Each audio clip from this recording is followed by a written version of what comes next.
गुस्से से लाल पीला हो दंभिकासुर गुफा से बाहर आकर दहाड़ने लगा। अब कौन मूर्ख मेरे हाथों से मरने आया है। उसकी दहाड़ इतनी शक्तिशाली थी कि पूरा जंगल थर्रा उठा। महेंद्र ने भी जब दैत्य के विकराल रूप को देखा तो क्षण भर के लिए तो वो भी ठिठका, पर फिर गुस्से से गर्जना करते हुए बोला, तो तू है वो दुष्ट राक्षस जिसने मेरे भ्राता की धर्मपत्नी का हरण किया और मेरे अनुज को पत्थर का बना दिया। दुष्ट दानव, आज तेरा अंत निश्चित है। पूछ फरेबी राक्षस, कौन से हैं तेरे वो 7 सवाल, मैं भी तो जानूं। दंभिकासुर घिनौनी हंसी हंसते हुए बोला, ओह, तो तू उस निकम्मे कीड़े का भाई है जो मेरे शाप की भेंट चढ़ गया। लगता है तेरा भी जीने से मन भर गया, जो तू सब जानते हुए भी यहाँ आया। महेंद्र क्रोध से दांत पीसते हुए बोला, घिनौने राक्षस, बातों में वक्त जाया मत कर। मैं तेरी बातों में आने वाला नहीं हूँ। जल्दी से पूछ तेरे वो सवाल, नहीं तो मैं तुझे इसी क्षण यमलोक पहुंचा दूंगा। ये सुन दंभिकासुर घिनौनी हंसी हंसकर नृत्य करते हुए बोला, सुन मूर्ख, मैंने तेरे भाई की पत्नी के साथ खूब विहार किया और जब मेरी इच्छा पूर्ण हुई तो उसके मांसल शरीर को कच्चा ही भक्षण कर लिया। क्या स्वादिष्ट मांस था उसका। अब तेरी बारी है, पर तुझे तो मैं पत्थर भी नहीं बनाऊंगा, सीधे तेरे टुकड़े टुकड़े कर डालूंगा। दैत्य दंभिकासुर के बोले गए ये बोल महेंद्र की छाती में किसी भाले की तरह लगे। अपने भ्राता की पत्नी के बारे में कहे गए शब्दों से उसके तन बदन में आग लग गई।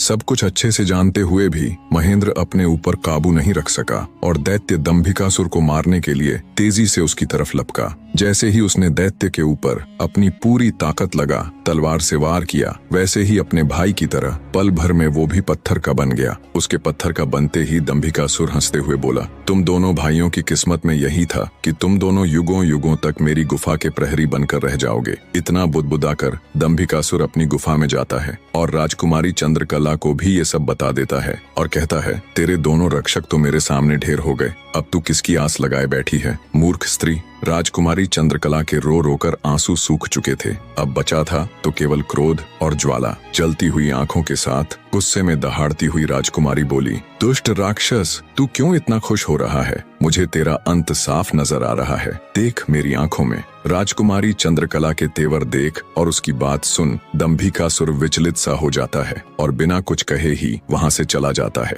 उधर लखन महेंद्र के घर में तो लखन के न आने से पहले ही मातम पसरा हुआ था। ऊपर से अब महेंद्र भी वापस नहीं लौटा तो उसकी पत्नी और माँ का बुरा हाल था। अंततः महेंद्र की पत्नी अपनी सासू माँ से कहती है, माँ जी, आखिर कब तक हम ऐसे ही रोते बिलखते उनका इंतजार करते रहेंगे। बहू की बात सुन। बुढ़िया माँ बोल पड़ी, तो और बेटी हम कर भी क्या सकते हैं इसके सिवाय। महेंद्र की पत्नी बोली, हम अपने राजा के पास जाकर उनको ये सब बताएंगे, वो अवश्य हमारी मदद करेंगे। बहू की बात बूढ़ी माँ को उचित लगी। दोनों तुरंत राजा विक्रमादित्य के पास चल पड़ती